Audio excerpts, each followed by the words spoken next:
Hey, hello everybody. Pete Caliendo, host of Copabe Play Ball. Welcome to the show. We got another great guest for you. And don't forget, go to our social media, check us out. We're getting a show out all over Copabe, which is North, Central, South America, and the Caribbean islands. Represents all those great baseball countries. And today, we got a great one. I'll tell you why, because you may have not heard of Haiti a lot when it comes to baseball, but you're about to hear about it because we got a young man on the show who's the general manager of the national team. He handles a lot of the business side of it, the promotions, the marketing. He's got some great ideas, and that's what we need in the game of baseball. More young people that are really smart and really study the game and understand how we need to educate people, educate our coaches, develop it from the grassroots level, but also handle the national team programs. And without further ado, let me not waste any time because I want to get to this interview because it's going to be a great one. Let me introduce our guest, Ernso Pierre, the GM of the Haitian National Team. Ernso, what's up, buddy? Thanks for coming on. Hi, Peter. What a wonderful opportunity to be here with you. Thank you very much for the quick introduction. And it's such amazing to be here. First of all, I would like to send a warm greeting to all the members of the Copabe and receive my greetings. And what a pleasure to get to know all of you and see the work that you have been doing in your federation. So it's been a real pleasure so far learning from each of you. Please receive my greeting and thank you for having me, Peter. Awesome. Great way to start the show. Welcome everybody in Copabe.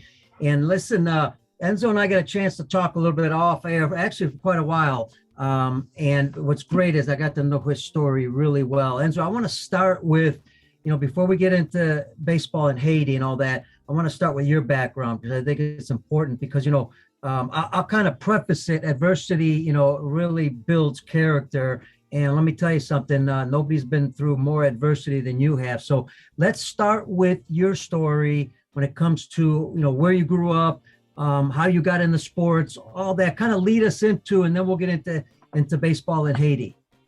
Yes, definitely, Peter. Your questions are always great. Thank you for getting right onto the point and also showing interest on my story as well, right? Because story keep us alive and help us to keep moving forward.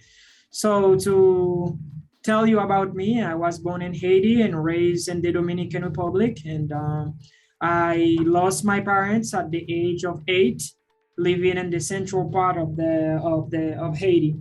So when I found myself an orphan at the age of 8 and lived with several family members and became a street boy for several years, and until I couldn't find more opportunities and I had to take the road that all young Haitians from Haiti will take, is to take it walking from one corner of the country to another corner to another country, which means the Dominican Republic. So what a real blessing. I call it a blessing because challenges or adversity help us to build stronger character. I strongly believe in that. And thank you, Peter, also for mentioning that. So I found myself in a situation after the death of my parents to get started on how sports or being in a social environment have helped me to be who I am today. So to mention part of my success, going straight forward, I wouldn't be able to measure my success today without my wife and my 4 kids. She's my engine. She's the reason who I am today, and my kids are my full happiness. So I found myself in a situation once, and after my mother and my father died, and asking myself, who am I, and what life had for me down the road, right? There's a day, Peter, I found myself starving to death. Wow. Starving, and I thought that night I was not going to make it. So typically, as an orphan, as someone without parents, you rely on what the nature will produce. You might ask, what is that the nature? So I mean, like what fruits and sugarcane and mangoes, this is what we rely on because that what is available for us. But there's a day, Peter, that I couldn't handle the painful feeling that I had of wanting to eat. And I made my way to one of the closest jungle, or to call it like that, where lots of farmers used to grow massive oranges and other fruits. But it was not mango seasons. It was not orange season. Going to that place, hoping that you're going to find an orange or something to eat, it's like 99.9% impossible. But I made the step and I walked on into the mountain. And when I get to the orange tree, Peter, what I saw up there, I couldn't believe it. This was a big orange in the very top of the tree. And I said, I'll go for it. And I climbed the tree and then grab it. So I was happily, joyfully walking from the mountain to a flat land to be able to eat my orange. But for whatever reason, and I felt, why should I eat that orange? I had so much passion to play football, to play soccer, and I didn't have access to a soccer ball. And then having that big fat orange, I was tempted to really play soccer with it. So that's what I did. And I said, you know what? I'm going to play soccer with it and I'm going to kick it. When the orange can no longer handle my kicks, so then I'm going to open it and kick it and eat it. But at least I had my practice for the day. And as I was sitting in a rock eating my orange, and I felt a very soft hand that touched my shoulder with a English accent that say, come and play, come and play. And I kind of look, and it was a Canadian coach, someone who came as to have like a religious mission in the village. And then he was coaching lots of fortunate kids. I had to call it fortunate kids because those kids have mom and dad and they could eat, they could go to school. When he said that, come and play, I said, you kidding me? I'm an orphan, I'm a bastard. That's exactly how they used to call us. I'm a bastard. How do you think that I'm going to play with those fortunate kids? He said that I am going to put you in a team, come and play. And I just accepted the invitation. And when I get there, the coach told me that I want you to kick that ball as hard as you were kicking that orange. And he put me in a team and I was happy again. I had friends. I was no longer a starving child and I have a coach that could look after me. And I became important for the small village that we were living at because of my goals. So I can tell you, I can testify, I witnessed that miracle into my life. I call it miracle.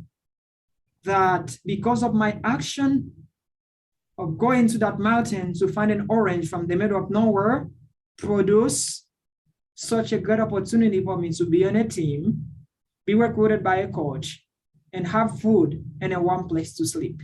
This is my story from Haiti. Now, I know that you want to know how I get involved into the baseball industry. You're from Haiti, you play soccer and stuff like that. So as I found myself living in Haiti right after the political crisis that been happening in the country in the 1997 or 1999, so around those dates. So I found myself walking from Haiti to the Dominican Republic. So yeah, I did walk. My brother, I got rescued was by one of my brothers from in a very bad place I was living. Practically my owner or my master didn't want to let me go. And my brother come and put pressure and rescue me. And my brother had a visa to come to the area. And he said, you know what? There's no way we're gonna have time to have a passport ready for you and give you a visa to come to the Dominican Republic with me. So we can just take a regular bus, but let's take the road. So we took the road and we walked for many, many, many weeks and days, eating whatever we could find in the jungle. When we made it finally to the Dominican Republic, and I said, this is the life. It was beautiful when I saw those big giant buildings and I see people eating, I see food everywhere. I said, this is where I wanted to be. So I came in to the country, to the idea with the idea that I will not go back and I don't want to be the child that I used to be. I want to be someone else. So I started building great relationship with my Dominican neighbors and the little friends in the street. So that the game that they call Bitija was introduced to me. It's like a little plastic things and then use a very thin, you definitely know Bitija, something that they play in the DR. Introduced. I thought it was fun, but I still had the love for the soccer. This one day I found a soccer ball. I found a baseball, wanting to play soccer. I kind of throw it in the air and then kick it with my head. Oh my gosh, that was not a good decision, Peter. It hurts so bad. I said, this is not the good use of the baseball. I gotta get to know more about the game and play it right. So I never played professional baseball and I never played like formal baseball, but I did play street baseball with my friends. And that did really help me a lot, Peter. It's really helped me to be where I am today. And because sports have served my life, and I believe that it can save many other lives. That's how I get into the sport industry. That's how I get to the administrative part of it to really help it so it can run right. You know what's interesting, Enzo? And folks, if you're on Facebook, you got any questions for Enzo, please type them in the comments section. We're streaming live on Facebook, Twitter, YouTube, but we're actually taking questions also on Facebook. So if you got any, just type them again in the comments section. You heard Enzo's story. Let me tell you, it's incredible because, you hear, stories of adversity. I mean, this is really true adversity, not only losing your parents, but then having to travel on your own, going to Dominican, seeing baseball, having somebody believe in you, obviously the soccer coach, all that. Now it looks like, you're taking everything that you learned through your adversity, through your life, all these skills that you've developed now, and you're looking to help kids in Haiti, not just in baseball, but also in life in general. And I can't commend you more than anything, because I think there's a program that you have that we're going to talk about that we need to really let other countries know about. So talk about now the baseball side of it, because, you went through all this adversity, you got to this level, you didn't play the game, but yet you're making a big influence in Haitian baseball. Talk a little bit about how baseball was created there, what's going on right now, when it comes to the organization, a little overall of, so our guests kind of get an idea about Haitian baseball. Right, Peter, thank you very much. I really like the word adversity. The word adversity help you to build character. And I always say that you have to be able to experience the bitter to be able to appreciate the sweet. Right? So this is how I saw it. And as for baseball in Haiti, we have some very important data. So there's moment that I found myself talking with lots of people about baseball in Haiti. I say, baseball in Haiti? Do they play baseball in Haiti? So If you go to the internet, you will find so much information that in 1950 into 1934, the game was played in the country. So when the Yankees and the American occupation were there, that's what they used to do for the pastime. So the same way Venezuela, the Dominican Republic, Puerto Rico, and the other Caribbean islands adopted the game, specifically the same way it was introduced to us, Peter. Now, what happened? After the 1934 occupation, the Haitian people were super hurt. So they didn't want anything related to America. They said, we don't want anything the American left in the country. Or they left lots of buildings, they destroyed it. They destroyed lots of stuff. They said, okay, we should get rid of anything that reminded us the Yankees, which meant the Americans, right? Mm-hmm. So with that said, baseball was played in Haiti. We had quite a few teams that was built in Gonaïve, one of the part of the country, the cities in the country where they play baseball in there. So what happened?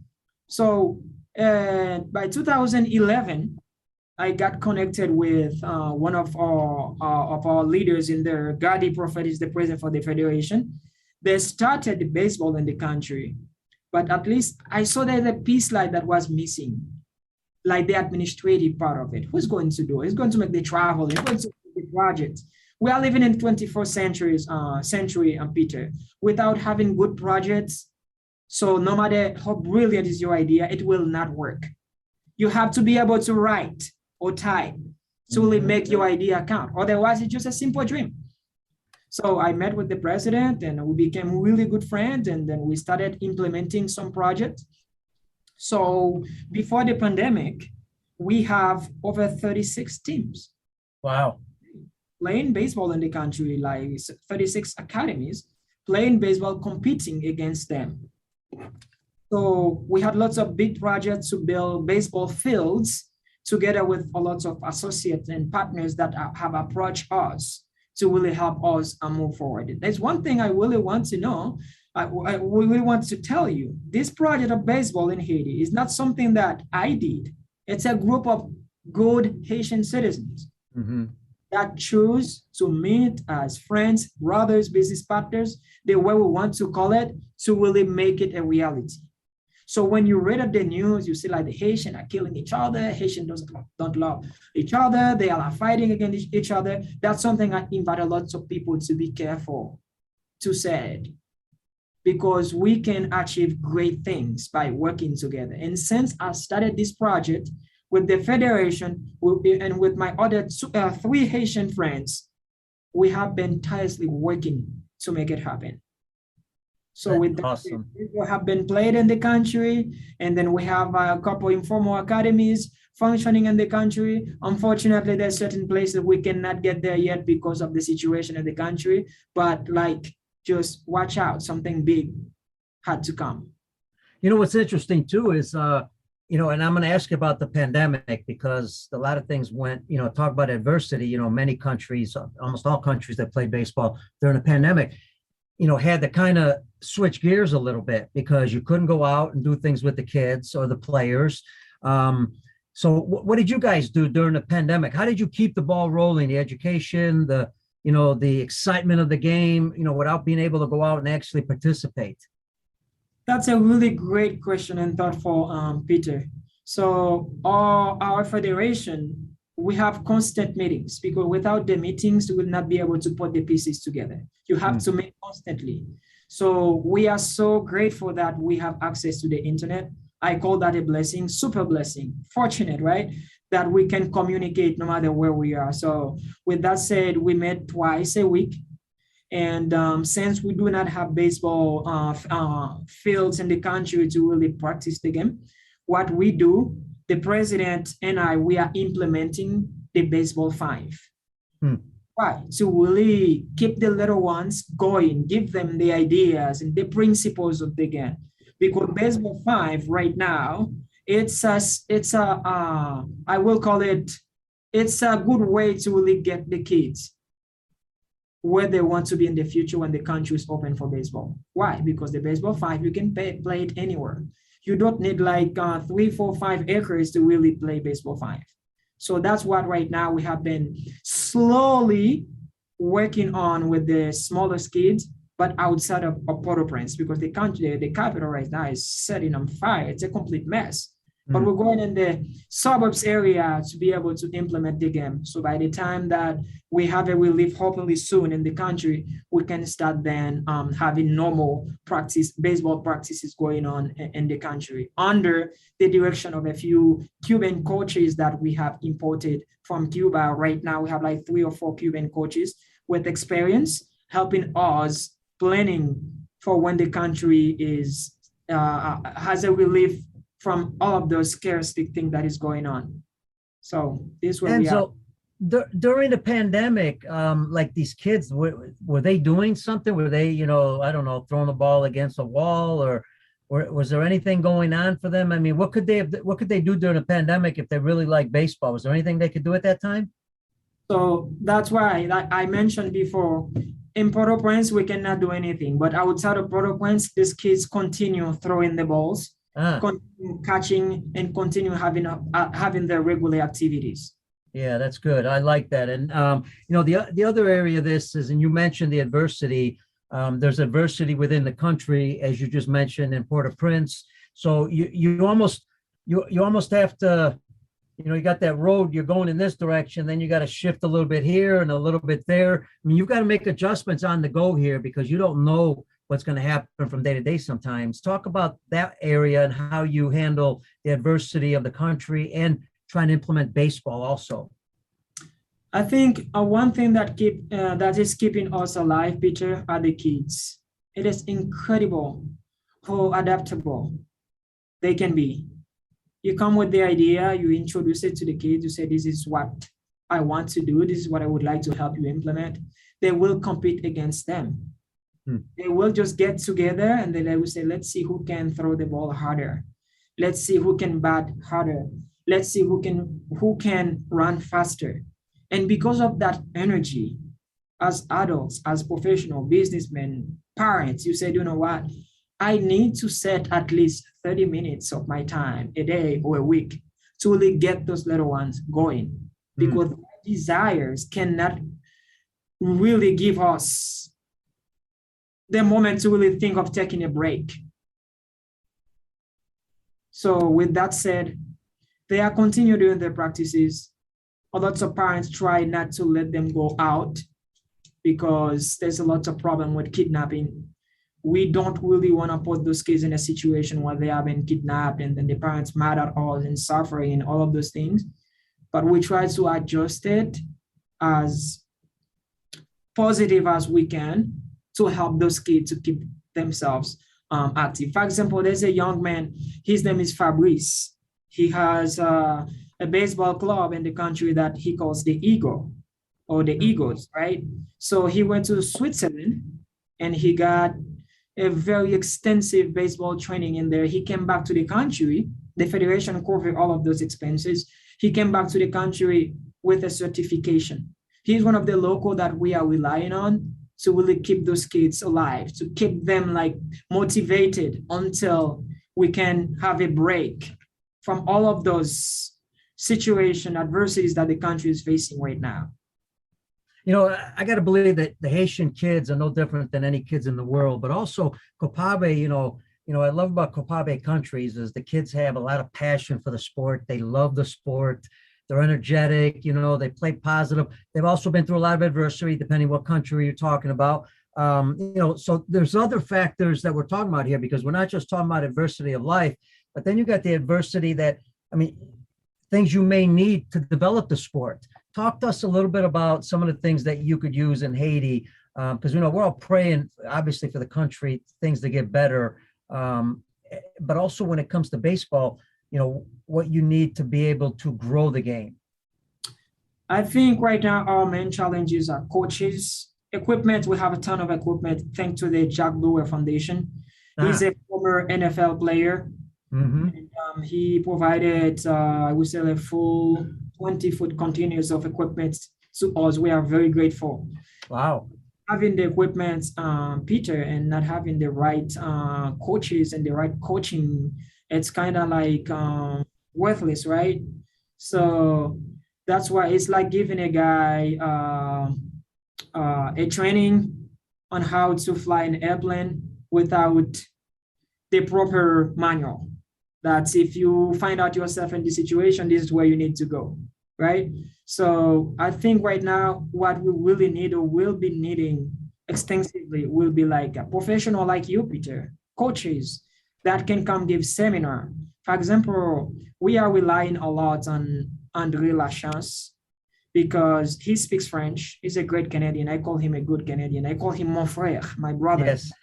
So he's always ready to talk to us and help us. We had a couple meetings with him already on how he can help train our local coaches, help them to be certified, to really understand the right mechanism to train those kids properly to the game. And I think our main challenges will be like coaches, and moving forward, of course, have to build fields, and those baseball fields cost lots of money. But I wouldn't go to the Copabe or to the WBSC without, first of all, having like a very nice lineup projects and tell them this is where I want you to help us moving forward. But coaching right now and having a very reliable baseball field is what we will be needing soon in the country, Peter. Absolutely, boy. And you're hitting the foundation of the sport, because there's no doubt about it. Without good coaching, you cannot, and we've talked about this on the show many times with different coaches, different countries around the world, you cannot develop the foundation of a sport without having excellent coaches, having good educational program. A couple things. First, a shout out to WBSC. Ernso mentioned Baseball 5. Check it out, WBSC.org. Baseball 5, as he mentioned, you don't need you just need a ball and you put some bases down and you're all set. You're pretty much playing in an infield. Check it out, because that will be in the future. I really believe Baseball 5 is going to be in the Olympics. That's a whole nother story in itself. The second part, shout out to our Canadian friends who we've worked a lot with. Andre Lachance, the Canadian Baseball Federation, one of the best coaches educational programs in the world, along with, you've got Cuba, you've got Australia, you've got the Netherlands, you've got a lot of good educational programs when it comes to coaches. So I want to give that shout out. They're a Copabe country. We've had Baseball Canada on to talk about their program. The reason I bring all this up, because I think in some ways, I've heard you mention this, And it's not criticism, it's actually education. And that is, without mentioning countries, you've actually learned from other countries because, other countries have started programs, have done things, and when they do, you're going to make mistakes. So you've learned from other countries some of the mistakes they've made. What are some of those mistakes that you're hoping to avoid that you've learned other countries possibly made early on? Education, education, education, and education. If I need to say it 3-4 times again, I'll say it. So without mentioning any specific federation, something that I have done, I have seen in Latin America. It's like the coaches, or what we call the buscones, or what we call the informal academies. I mean, I think, to me, this is definitely disrespectful to a parent who has been raising a son, and then at the age of 6, 7, or 10, and take that kid away and put that kid to play baseball in full and forgetting about education. To me, this is something catastrophic, and I don't support it. And I'm using the word "I" a lot, but let me just go ahead and talk as a team. We don't want to make the mistake by excluding education from our game. So if the MLB somehow it's connected, is looking at what we say, so we will tell them to take notes on that, to be able to sign one of our kids, for example, the next coming years. So what I will expect on a scout to ask to my kids, what's the level of your education? What are you studying? Where you at? Don't ask like, what are the 5 skills? How fast can you run? How hard can you bat? Or how can you catch? And all those things. Those shouldn't be the preliminary question when you're recruiting a kid. It should be like, hey, tell me a little bit more about your education. So with that said, Peter, we want to make sure that education, academics, schools, to be specific, will be the starting point. So that said, all kids will be going to school and playing baseball. If you're not doing well in school, you cannot play baseball, and that's it. That's something that we will be implementing with the Federation, the Olympic Committee, and Ministry of Sports. Excellent. I got to believe that's going to be a great program, because education and baseball, which teaches life skills, when you combine them both together, boy, you've got a powerful person.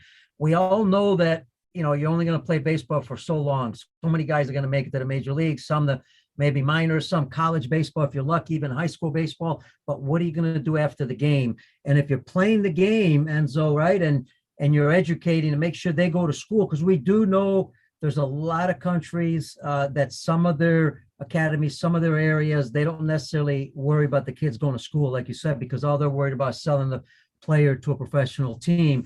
And you know what? That player needs a lot more than just getting to the U.S. and playing professional baseball or college baseball. They need to be educated prior to that. What about the education?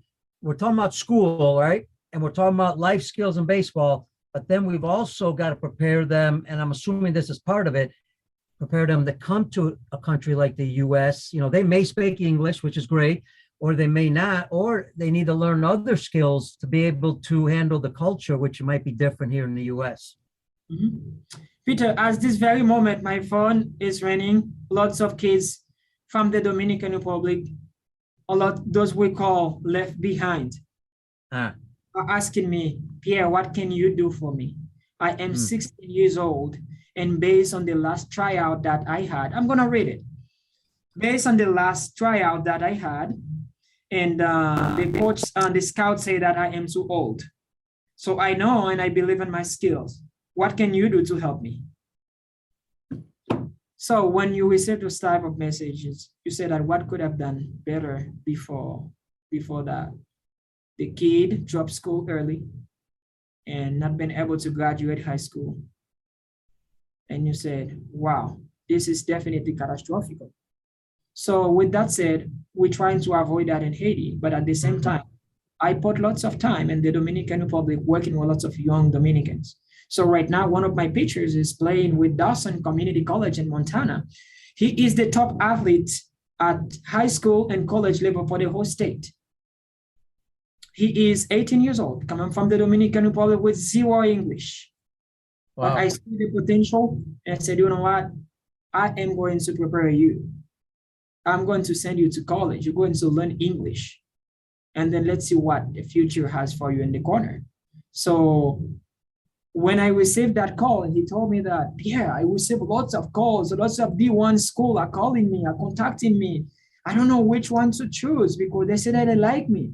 So it's incredible that my kid right now, I call him my kid, is his draft, USA draft eligible right now. Wow. And he came to the country 2 years ago, Peter, without English, knowing anything, not knowing what to do with the future. Those are the type of kids that the program that we have designed right now, we call immersive English for international student athletes, that we help prepare them.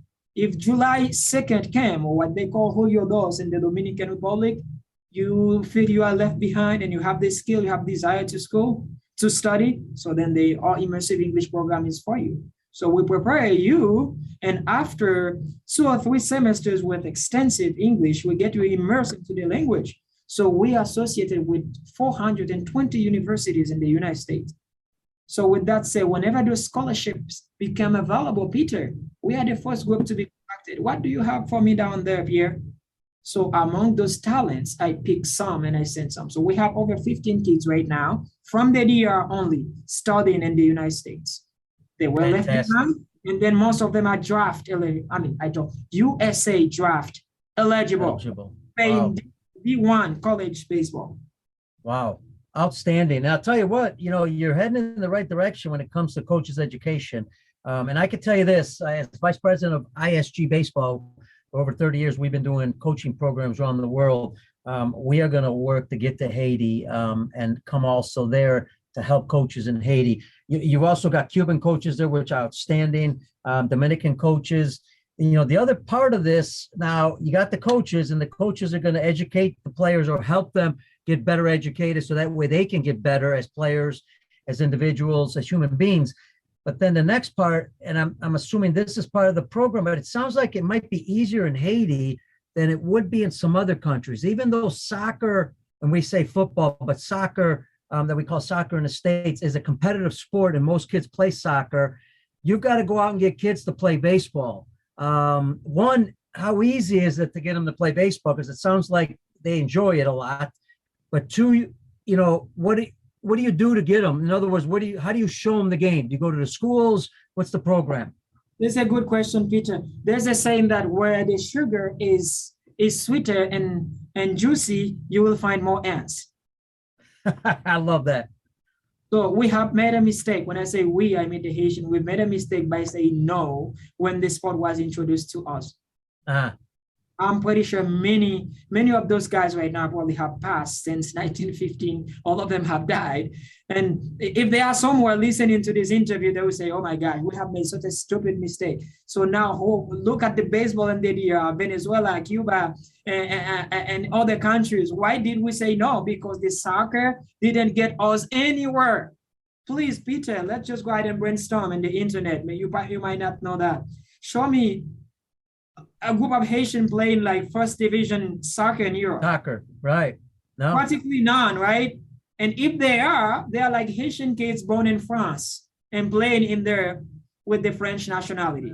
And right. Show me, if we look at Altidore, who played for the US national team, I mean, he's Haitian descendant, but the kid was raised in the United States, right? Yeah. So those in Haiti right now, they know that with soccer or football, they don't have a way out. Because the FIFA or la CONCACAF, they are not looking at Haiti, right? So what can we do? So there's one thing that I did when I first talked to the Federation. We are introducing the opportunity that the baseball has to the Haitian kids. If you go to school and they get an education, this is what you're going to get. But the baseball also will discipline you. It's also a way out. Like it has been for many thousands of Haitian, for thousands of Dominican kids, right? So with that said, we show them this is the future. If you learn the discipline of the game, you learn it well, this is where you can end up. You can end up signing an MLB contract. If that doesn't take place, you can end up playing college baseball, right? So that's the way I employ that wherever the sugar is sweeter and juicy, you'll find more ants. Yeah. Another one I use on my business presentations all the time. So do you know the only way to make a monkey dance? Give them fruit. Fruits? What type of fruits? They have to be specific. Bananas. Yeah, give it a banana. You want the monkey to move, give it a banana. So we told the kids, this is the route of baseball, education, learn the principle, be motivated. And those kids are ready. You don't even have to talk much. They got it, Peter. They are ready to move. And I'm going to tell you in the next coming years, we are going to produce talent, local talent. I'm not talking about like talent we're going to be importing from the DR. No, we're talking about like local talent.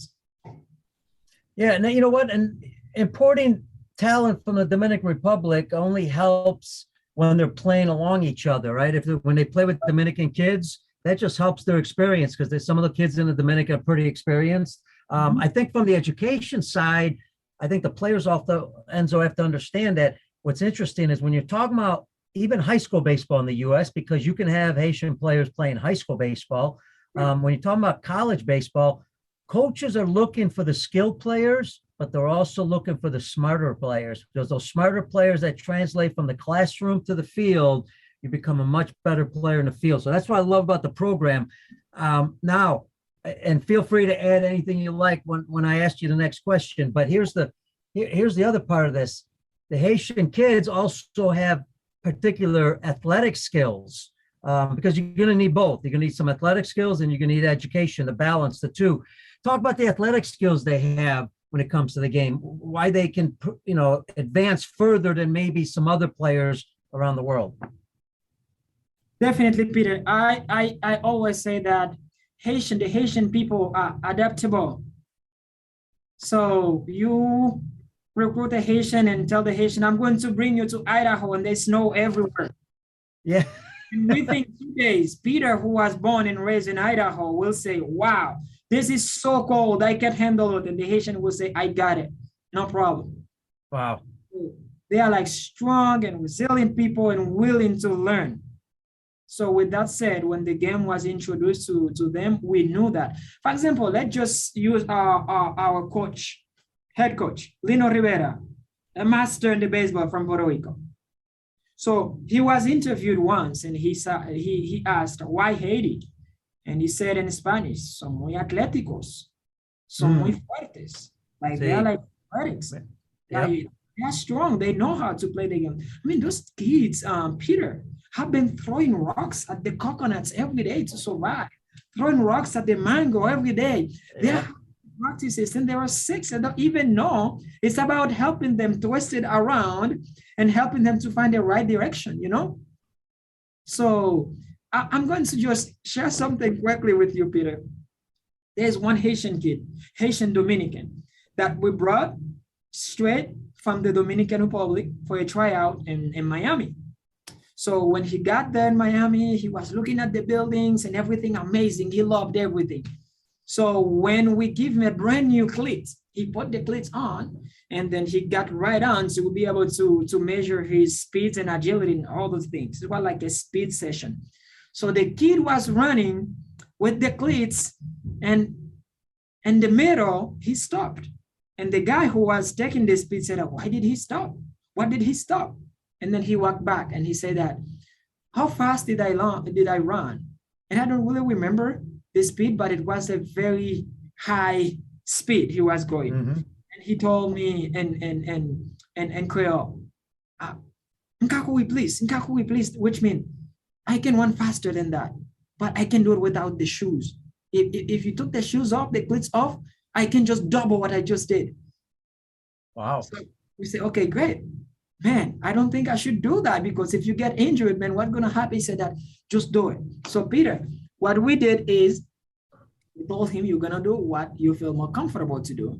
We want to frustrate you. This is your dream. You have only one shot. So go ahead and take the shoes off and then go for it. Peter, he just took the cleats off, man. He went like a missile, like a supersonic airplane. And then the college coach said that, is that what we have in Haiti? And I told him, you haven't seen anything yet. So those kids have been running in the street without shoes on forever. because they don't have any.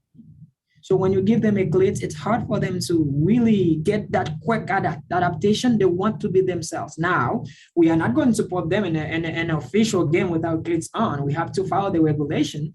But this is an example that I use to show you how ready they are, Peter. You know? So they're just willing to learn, and they are like willing to do whatever takes place that will take them to success. You know, that reminds me, and it's interesting. It reminds me when I was a young kid, and we go back a long time, man. You know, we used to do some similar things. You know, we used to go out and play with our buddies. Whatever baseball we had, we used. You know, whatever field we could find, we played on. You know, we'd skip rocks on the water. You hear about major leaguers who used to bale hay in on their farms, and they got stronger, you know, and they throw rocks against trees and try to hit, you know, whatever they're trying to hit. And that's how they're developing their skills. You know, the other part of this, I got to believe, because I compared a little bit, I know it's going to sound a little weird, but I do a lot of work in Eastern Europe. And in Eastern Europe, one of the things I see is a lot of good athletes, but I also see a lot of mentally tough kids. And that's the next part of this, because we all know the mental part of the game is the most important, because if you believe and you can deal with the adversity, the failures of the game of baseball, which it sounds like the Haitian kids could really handle, the mental game is so important. I got to believe that they've got an advantage here. Peter, look at what is coming from the Battages. Let's just jump in right onto Dominican Republic with no questions. Those kids from the Battages. So those kids from the sugarcane plantation, all of those kids, no question, Haitians. So let's just go and look at the stats to see how many Haitian Dominicans or Haitian descendants play Major League Baseball. So this is nothing comparing to what the other kids in Haiti, to call it like that, fully Haitian, can provide. Right. So I remember when my dad passed away, my father passed away first. And then a couple months later, my mom then died. When my father died, I had to help my mom in the farm. So I was constantly using a tool to really harvest the goods that the land is producing. So do you know what a wonderful practice is that, to be doing that with your hands constantly? I mean, it's the Karate Kid movie. Yeah. Look what happened. The Karate Kid movie, under the direction of a great coach, Miyagi, made out of the kid one of the top Karate Kid. How? By doing simple things. Wash the car over and over, wash it over and over. And by the time the competition comes, the kid was ready to fight. He didn't even know. It was like, a simple direction. Miyagi gave the kid by the end.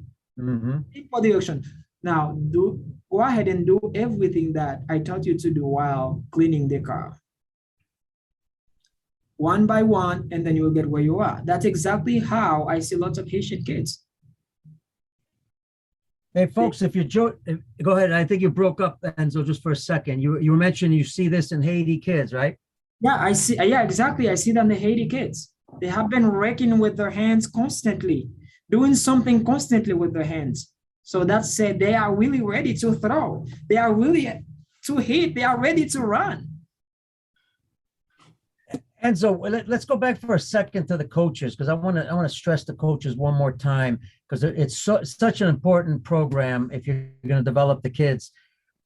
What are you guys doing with the coaches in Haiti? Give us an idea how many players are playing baseball in Haiti, and also how many coaches roughly are in the country, and kind of what you're doing to educate the coaches. I know you mentioned Andre Lachance, but you know, education is almost on a continual basis, right? The game's evolving. The training of the game is evolving. What are the coaches they're doing to get better? So this is a great question. I spoke to the president the other day, and I let him know that as soon as we have our first training, we will want our coaches constantly to be engaged with themselves, taking courses and trainings that will be able to help us develop quality sports in the country. If we don't have good coaches, we will end up having kids batting incorrectly. Yeah, exactly. Batting on the air, believing that will give them the skill and the muscles that they want. No. That's a big no. You're destroying that kid's arm. We want proper training. So to answer your question, Peter, what we have right now, we have around like 4 coaches in the country right now. And this is not enough. Not at all, not even close to where we want to be. So, and I told the president, advised the president that before we can definitely start growing big, we need to have a coaches institute. Now, so we want the federation to sponsor that. We want the Committee of Olympics to really get involved. Coaches Institute under the Haitian Baseball Federation. Go ahead, Peter. No, I was going to mention you have, it sounds like a big advantage. You have the support of the government. This is more under a government program, more controlled, and education. Is that true? Does that fall under the government also? So the federation right now, of course, the rules and the regulation falls, the federation falls under the Olympic Committee of the country. Mm-hmm. And to be honest, that the government has not been involved that much at all to our development. But have we presented a project to them and tell them to sponsor? Maybe there's a question mark in there, because I have to be honest. It's the same thing I told you the other day that, Peter, I don't really want to go to the WBSC and ask them for money without a project. I will automatically be looking like a scammer, a liar, or someone trying to take money away with what? So the WBSC will not give you a dime, or the Copabe probably will not going to support you if you don't have like a proper project to present.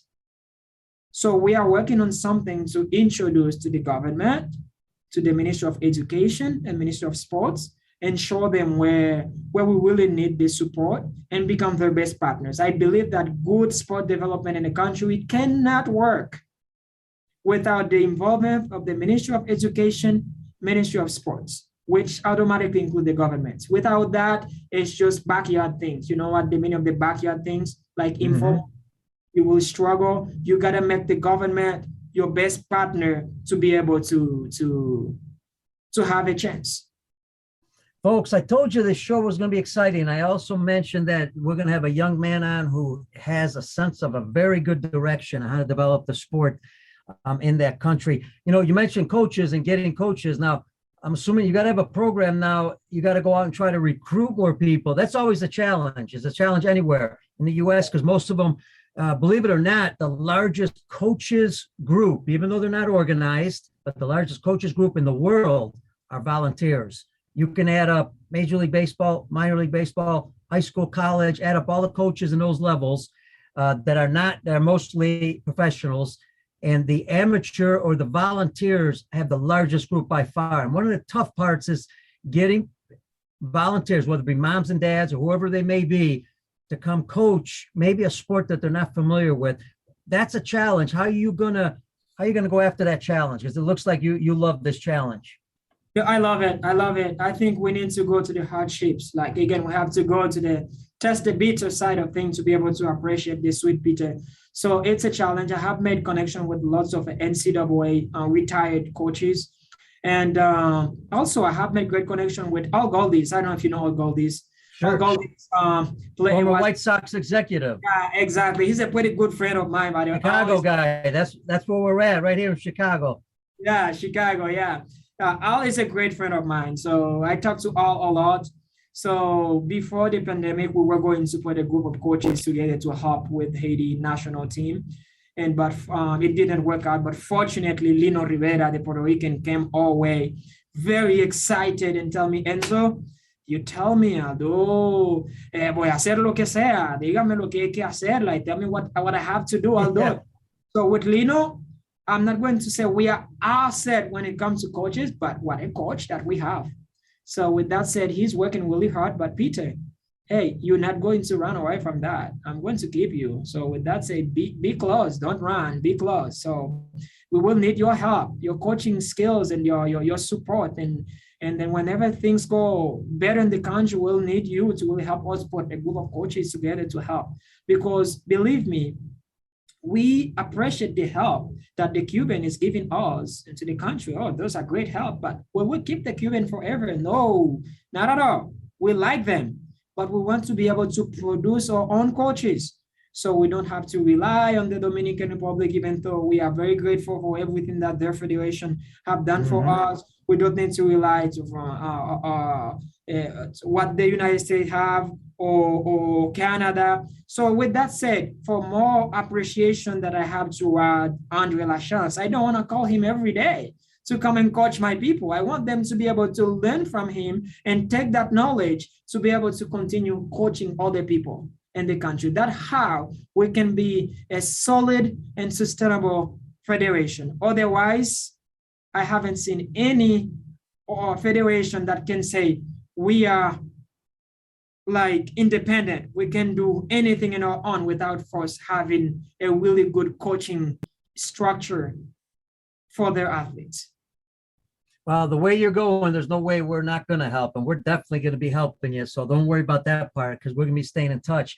You know, the other part of this is you're building the foundation of the sport at the grassroots level, but now you're also the general manager of the national team. So now we're talking about the higher level, because in some ways you've got to have the foundation, but you also have to have a goal for the young players to reach, which is a national team. You've got college baseball. We talked about professional and all that. Talk about the national team program. How was that founded or funded, and how's it work, and where they've been competing? This is a bomb question, and I like it, and I know that it was going to come. So, Lino, you know that he's coaching in the Lidom right now. He's the head coach for the Toro del Este in the Dominican Republic. And right now, as you know, all over the Dominican Republic, we have lots of Haitian Dominican active players and release players, and then lots of minor leaguers too, right? So we have a very long list of kids right now currently playing minor league baseball and even major league baseball. Haitian Dominicans that already said hi to us. You probably have know our friend Jeff Howard. I know of him. From Sarasota. He's like my older brother. So Jeff had a pretty nice meeting with Chucky Toussaint. And you know that he's Haitian American, right? No. Yeah, Chucky Toussaint is Haitian American. So we had some sweet conversation with him. And without mentioning other names, Lino Rivera have made very great contact with lots of kids, lots of players. That when I say top players that are already committed, say, yes, we want to play, where do we start? It's about like setting up the right procedure, because we don't want to get right on to, for example, Domingo Herman, where the Yankee player. We don't want to get right on to him come and play. We got to kind of present the project to him and then follow the right procedure that the Major League Baseball has in place for those players that want to represent the national team. And this is where we are at right now, even though the players say yes, but we still want to go to the right channel. But right now, I can tell you, we are working on this national team night and day, believing that our first competition will be against Puerto Rico. We already have something lined up, by the way. So our first competition will be against Puerto Rico. We are working on that. We haven't sent the information to Quiles yet. He's the president for the federation, but it's coming. But our goal is to really play against Puerto Rico and play some friendly game against the Dominican Republic, Venezuela. So with that said, we have materials. When I say we have materials, we have players with skills. There is a saying in Haitian Creole, I like to use that. So when your mom dies, you take your grandmother's breast. I've never heard that one before. You got me on that one. You like it? That one I've never heard. I'm gonna have to use that. I'll make sure people understand I got it from you. Yeah, because Peter, let's just say it like that. There's like hundreds of Haitian Dominicans playing minor league baseball, major league baseball. I mean, I can tell you there is no way all of them will be able to represent the national team. Not at all. Sure. There are so many, and those kids speak Creole very well, and they know that they are Haitian. For example, Felix Pierre, I had to meet with him several times and talk to him. We became really good friends. Maybe we are related because I'm Pierre too. You never know. So I talked to Pierre several times. I said, Pierre, what do you think about this project? He said, you know what? I'm all in. Tell me when to play and when to start. I said, great. I'm going to call the captain. We recruited him as the captain of the team. So he's the guy right now in our website, and he's the guy that all kids will have to rely on. So we have a lot of minor leaguers released that we have a very long WhatsApp group with them. We talk to them every day and every week. We give them updates on what we're doing. So with that said, the group is already set up, Peter. It's about waiting for the right moment. January, February will look like beautiful. Enzo, I have no doubt after talking to you for close to an hour now that you're going to accomplish everything you said you're going to accomplish. And I get it. It's not just you. It's the Federation. It's all the people that you know are working along with you. It sounds like you guys are doing an awesome job. Now, I got to throw this at you because we talked earlier about learning from other mistakes. And this is one area I'm sure you've thought about, but I want to bring it out just to make sure of this. We've seen federations go through this before. I'm not going to mention names, but a lot of times they've gone after, you know, players who are, you're calling them Haitian Dominicans, but it could be other countries. And they formed the national team. They went to compete and they stayed with that team too long because what happened was initially they were competing real well and it got them exposure and it got them maybe some funding because as you compete, you also get funding sometimes from your government if you place at a higher level.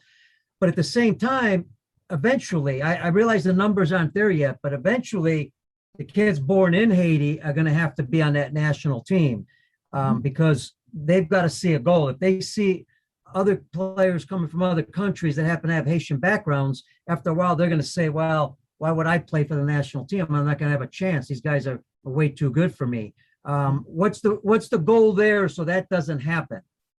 Great question. Great question. So the other day, I received an email from Gregory Brawl. He's one of the top guys in the Bahamas. I don't know if you know Greg.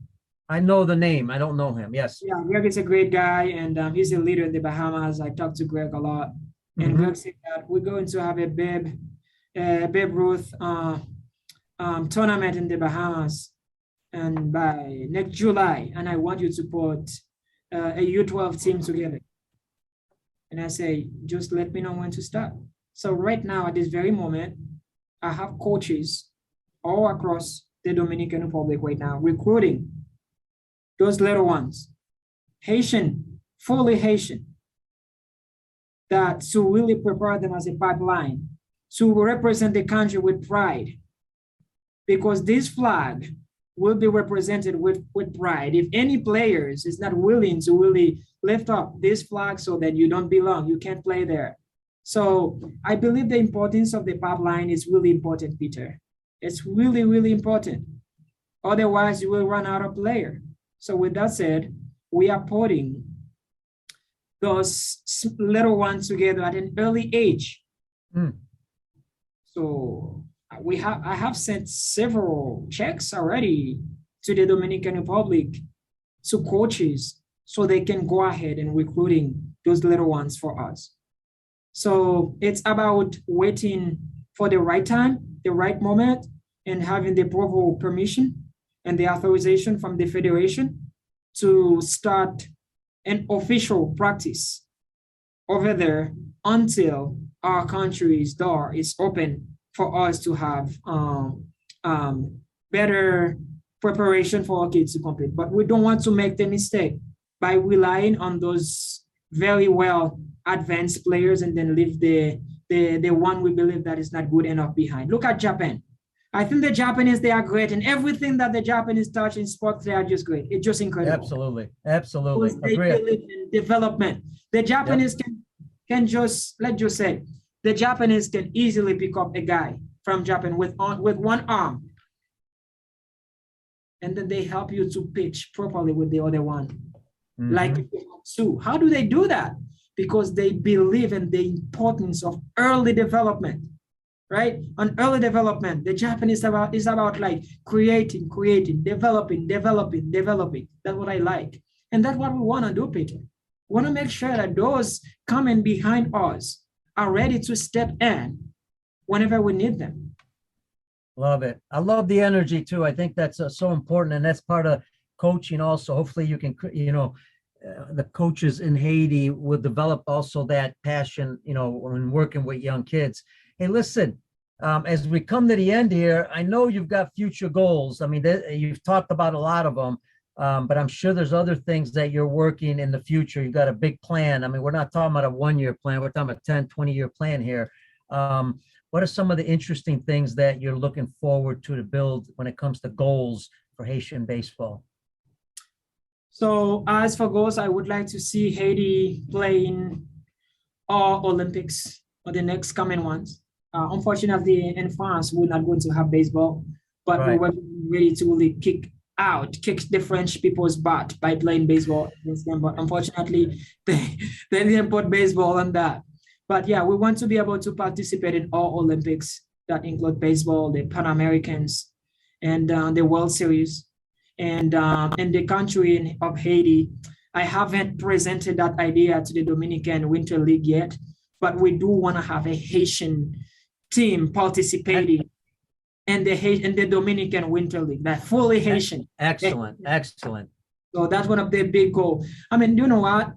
There's lots of big wounds that have been open for a while, Peter. Mm-hmm. So I'm not looking forward to be the superhero between Haiti and the Dominican Republic. That's something naturally I'm trying to do.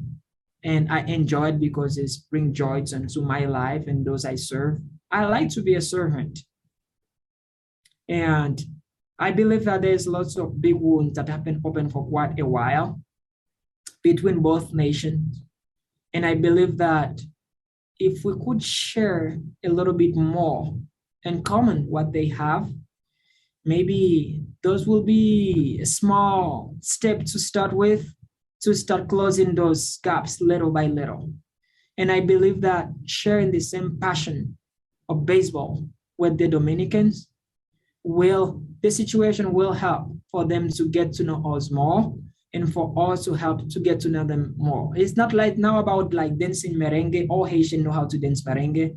That's something we share in common. Dancing salsa or eating like habichuela con dulce or eating like la bandera, arroz, pollo, y habichuela.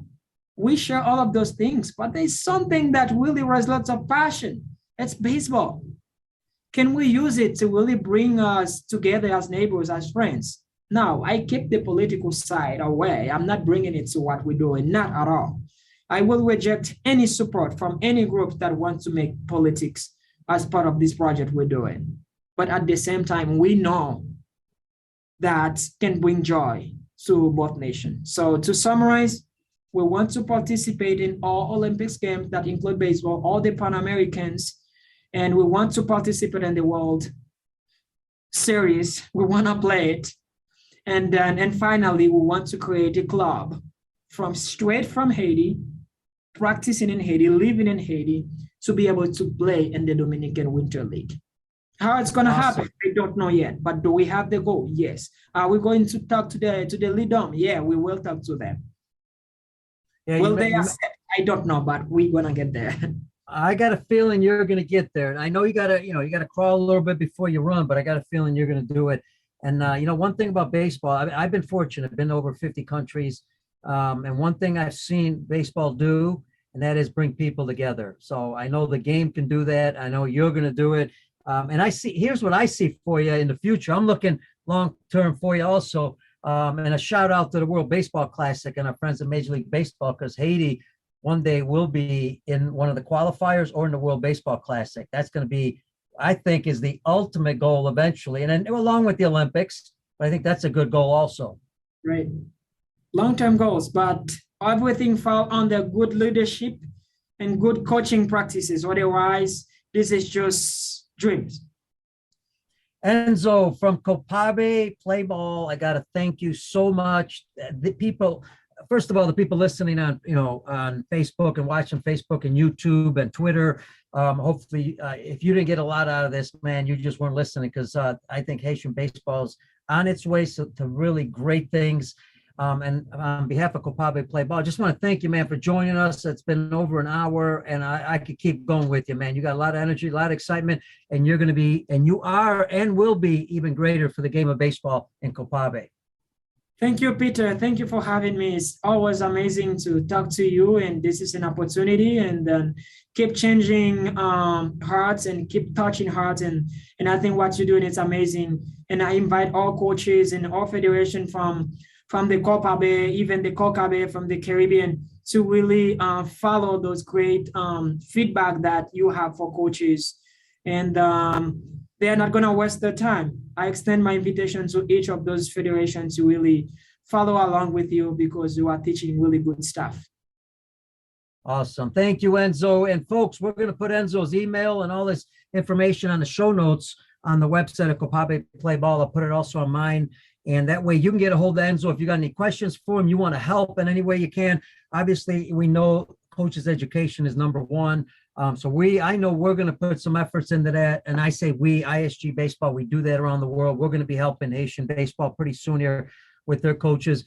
Hey, folks, that's Ernso Pierre. He's the national team coach. I should say the national team general manager for Haitian baseball. I hope you enjoyed the show because I certainly did. And I want to thank Ernso. I want to thank our producers over at Copabe Play Ball. I want to thank all our listeners for being on the show and listening to the show. And don't forget, stay safe, be healthy. God bless you, and we'll see you on the next show.